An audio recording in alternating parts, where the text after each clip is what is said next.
رسالت آپ صلی اللہ علیہ وسلم نے فرمایا اتنی کثیر تعداد میں مغفرت اور بخشش کے باوجود 6 لوگ ایسے ہیں، آپ صلی اللہ علیہ وسلم نے فرمایا کہ ان کی مغفرت اور بخشش شب برات میں بھی نہیں ہوتی، شب قدر میں بھی نہیں ہوتی۔ وہ 6 لوگ کون سے ہیں؟ ہم نے غور و فکر کرنا ہے کہ کہیں ہمارا شمار تو ان میں نہیں، اور اگر ہے تو شب برات آنے والی ہے، اس کے آنے سے پہلے پہلے اللہ کے حضور توبہ کریں، استغفار کریں، وہ بڑا معاف کرنے والا ہے، بڑی بخشش کرنے والا ہے۔ وہ پہلا شخص کہ جس کی مغفرت شب برات میں نہیں ہوتی، آپ صلی اللہ علیہ وسلم نے فرمایا کہ وہ مشرک ہے۔ مشرک جو اللہ کی ذات میں یا اس کی صفات میں کسی اور کو شریک کرے، جو اس نظریے اور سوچ کا حامل ہو کہ جیسے میری غائبانہ پکار اور صدا سننے والا جیسے اللہ ہے، ویسے اللہ کے علاوہ اور بھی کوئی ہے، جیسے قبول کرنے والا اللہ ہے ایسے اللہ کے علاوہ کوئی اور بھی ہے جو قبول کرتا ہے، جیسے عطا کرنے والا اللہ ہے ایسے اللہ کے علاوہ اور بھی کوئی ہے جو سنتا ہے پھر دیتا ہے، کوئی اور بھی ایسی طاقت ہے جو لینے پہ قادر ہے یا دینے پہ قادر ہے یا سننے پہ قادر ہے۔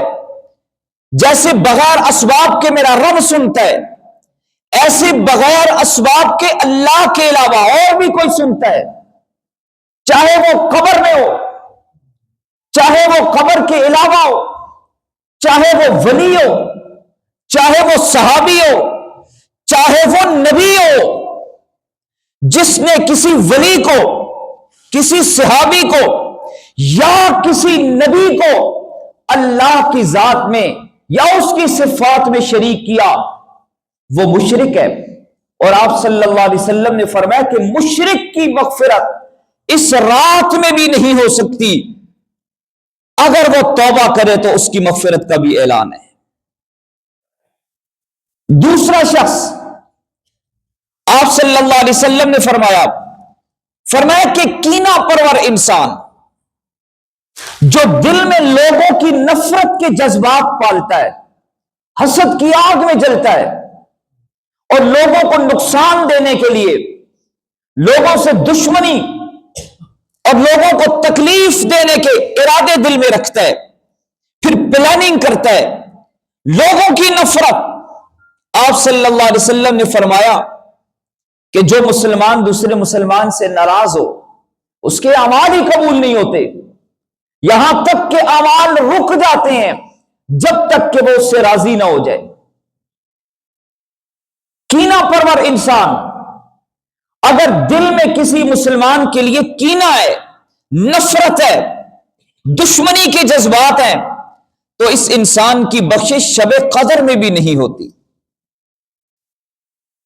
پھر آپ صلی اللہ علیہ وسلم نے فرمایا کہ تیسرا انسان ڈاکہ ڈالنے والا شخص، ایک ہے چور۔ چور کہتے ہیں کسی کی غفلت میں اس کا سامان، اس کا مال کوئی اٹھا لے۔ ڈاکہ کہتے ہیں اس کی موجودگی میں اسلحے کے زور پر اس سے مال و متاع چھین لیا جائے۔ شریعت کہتی ہے اگر ڈاکو ہاتھ میں آئے، فرمایا کہ اسے مار دو، قتل کر دو۔ اور اگر اسلامی حکومت ہو تو قرآن نے وہ سخت ترین سزا اس کے لیے متعلق بتائی ہے، فرمایا کہ اس کا ایک ہاتھ کاٹا جائے اور ایک پاؤں اس کا مخالف سمت سے کاٹا جائے۔ اگر دایاں ہاتھ کاٹا ہے تو بایاں پاؤں، اور اگر بایاں ہاتھ کاٹا ہے تو دایاں پاؤں اس کا کاٹ کر اسے لوگوں کے لیے نشان عبرت بنا دیا جائے۔ ڈاکو کی مغفرت شب برات میں بھی نہیں ہوتی۔ چوتھا انسان، آپ صلی اللہ علیہ وسلم نے فرمایا کہ شرابی انسان کی مغفرت بھی شب برات میں نہیں ہوتی۔ ایک گھونٹ شراب کا جس نے پی لیا 40 دن تک دعا قبول نہیں ہوتی۔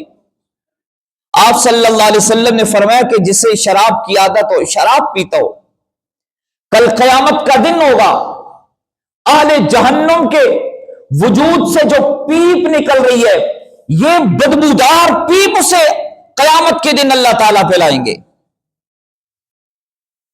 شراب کا عادی انسان، آپ صلی اللہ علیہ وسلم نے فرمایا کہ اس کی مغفرت اور اس کی بخشش بھی شب برات میں نہیں ہوتی۔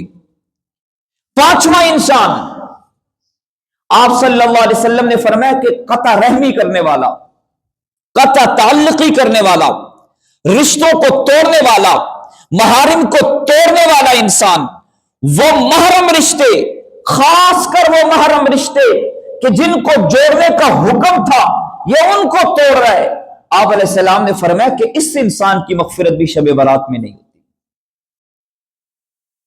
اور ایک بڑی عجیب روایت ہے، عرفات کے میدان میں کھڑے ہیں آپ صلی اللہ علیہ وسلم۔ کہاں کھڑے ہیں؟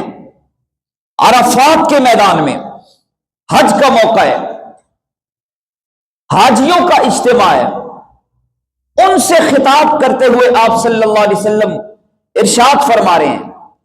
اس دوران آپ صلی اللہ علیہ وسلم نے ارشاد فرمایا کہ اگر ہم میں کوئی ایسا انسان ہے جو قطع رحمی کرنے والا ہے، قطع تعلقی کرنے والا ہے، آپ علیہ السلام نے فرمایا کہ وہ اٹھ کر چلا جائے، ہماری مجلس سے اٹھ کر چلا جائے، ہماری محفل سے اٹھ کر چلا جائے۔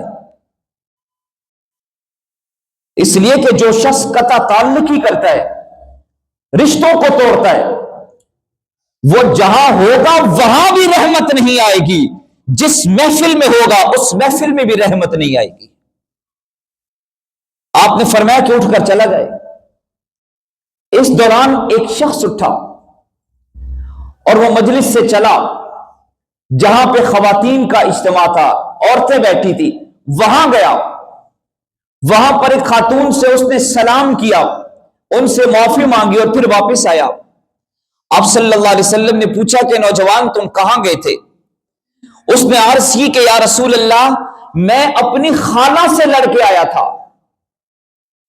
میں نے خالہ سے قطع تعلقی کی تھی، اور آپ کی یہ حدیث سنی ہے کہ وہ شخص ہماری محفل سے اٹھ جائے، چلا جائے، جو قطع تعلقی کرنے والا ہے۔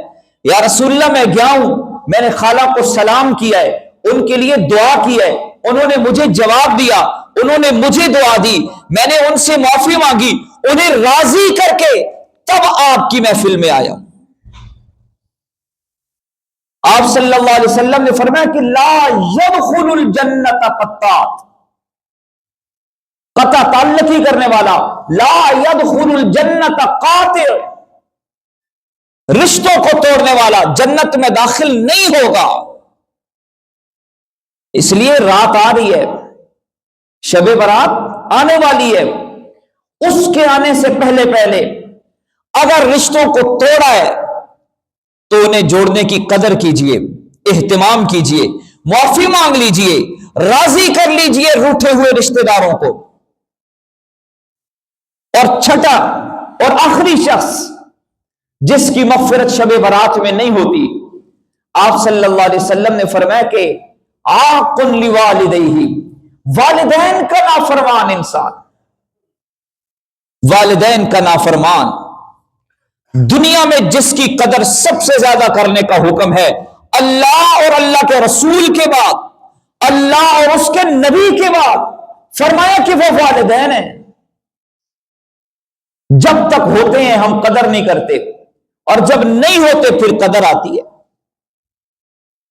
فرمایا کہ والدین کا جو نافرمان ہے اس کی کوئی مغفرت نہیں ہے، شب برات میں بھی اٹھ کے معافیاں مانگے، جب تک وہ والدین کی نافرمانی سے توبہ نہیں کرے گا، انہیں منائے گا نہیں، انہیں راضی نہیں کرے گا، جب تک والد راضی نہیں ہوگا آسمانوں پہ رب بھی راضی نہیں ہوگا۔ ماں کے بڑے حقوق بتائے جاتے ہیں، سنے جاتے ہیں، سنوائے جاتے ہیں، لیکن والد کا درد والد کا پیار، والد کی محبت، والد کی شفقت نہ اولاد محسوس کرتی ہے، نہ بیوی محسوس کرتی ہے کہ وہ اولاد کو سمجھائے اور سکھائے، احساس نہیں ہے۔ دو گناہ ایسے ہیں کہ جن کی نافرمانی کی سزا اللہ دنیا میں دے دیتے ہیں۔ دو گناہ، ہر گناہ کی سزا کل قیامت کے دن ملے گی، لیکن دو گناہ ایسے ہیں جن کی سزا دنیا میں مل جاتی ہے۔ ایک گناہ ظلم کا، کسی پر ظلم کیا ہو، موت سے پہلے مکافات عمل، موت سے پہلے اللہ اس کے نظارے کروا دیتے ہیں، اپنی قدرت قاہرہ دکھا دیتے ہیں۔ اور دوسرا گناہ والدین کی نافرمانی کا، اگر والدین کی نافرمانی کی ہو، موت سے پہلے اللہ دنیا کو تاریک کر دیتے ہیں، دنیا کو تنگ کر کے رکھ دیتے ہیں۔ اردو کی ایک کتاب ہے والدین کی اطاعت اور نافرمانی، سچے واقعات کی زبانی، ایک کتاب ہے اردو کی۔ اس میں ایک واقعہ لکھا ہے کہ ایک شخص نے پسند کی شادی کی، اس کی بیوی نے اس کی والدہ کے ساتھ رہنے سے انکار کر دیا اور کہا کہ میں آپ کی والدہ کی خدمت نہیں کر سکتی، والد تو تھا نہیں، آپ کی والدہ بیمار ہیں، اسے مرگی کے دورے پڑتے تھے، میں اس کی خدمت نہیں کر سکتی، میرے ساتھ رہنا ہے تو اس کو چھوڑ دو، اور اگر اس کے ساتھ رہنا ہے تو مجھے چھوڑ دو۔ دوراہے پہ کھڑا ہے، لیکن محبت اور عشق کا مارا ہوا انسان، اسے کوئی راستہ نظر نہیں آتا، اور جس عمل کی بنیاد گناہ پر رکھی جائے اس میں ظلمت ہی ظلمت ہوتی ہے، انسان کی عقل معاف ہو جاتی ہے، عقل پہ پردے پڑ جاتے ہیں۔ بیوی نے کہا کہ ماں کو قتل کر دو۔ وہ بدبخت انسان اپنی والدہ کو لے کر چھت پہ گیا اور کہا کہ اماں آئیے چھت پہ چلتے ہیں، تازہ دم ہوا ہے اور آپ اس ہوا سے لطف اندوز ہو، آپ کی صحت ٹھیک ہوگی۔ ماں کو چھت پہ لے کر گیا، وہاں سے ماں کو دھکا دیا، اوپر کی منزل سے ماں نیچے گری، فوراً انتقال کر گئی۔ پھر اس نے مگرمچھ کے آنسو بہائے، لوگوں کو اطلاع دی، والدہ کو دفن بھی کیا، کفن کا بھی انتظام کیا، میت بھی رکھی، جنازہ بھی پڑھوایا، دعا کے لیے بھی بیٹھا۔ لیکن تھوڑے عرصے کے بعد اس کو خود مرگی کی بیماری پڑی، اب اسے مرگی کے دورے پڑتے ہیں۔